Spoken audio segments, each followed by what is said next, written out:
Okay, salamat.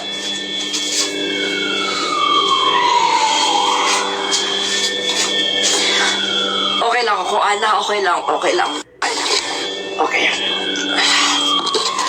Hindi, nagpunta kasi ako ng ospital. Masyadong maraming pasyente.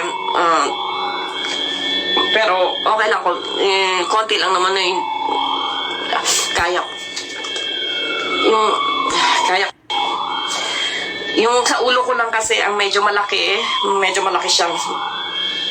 At saka yung nandito ko na biyak. Yun lang. Pero kaya ko naman. Huwag na mag-alala. Yun lang, marami talaga akong tama sa ulo. Marami kasi umuwi ako punta ako ng ospital. Umuwi ako kasi nga hindi nga naiintindi. Kasi sa sobrang dami. So, ang choice ko na lang is umuwi. May gamit naman ka ako sa bahay. Kaya ko to. Umuwi ako. Naglakad ako. Umuwi ako.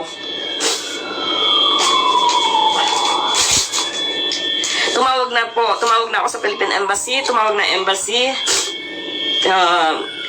Pupunta sila dito. Kunin nila ako. Salamat, babe. Ano? Sila, hirap. Bali, pupunta na ang Philippine Embassy ngayon. Yun. Marami lang kasing tama. Yung mukha ko ng mga bubog.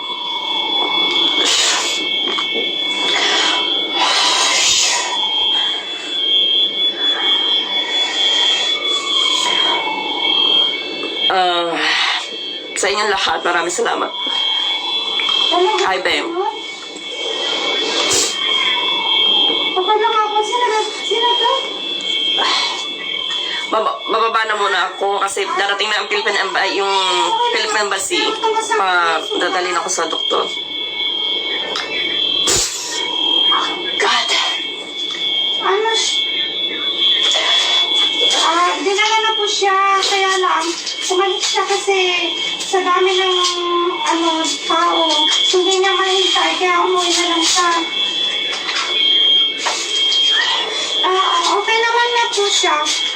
Hinugasan na po namin ng Betadine. Oo.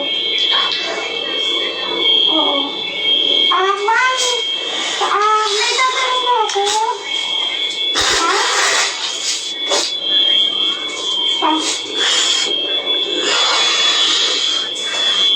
Meron. Ma'am, may tatanong po ako. Saan mo asin ako pwede na tayo umuwi? Pagkatapos po nito, pwede po kami umuwi? Sabi mo kahit tayo na magbayad ng ticket. Uuwi ako.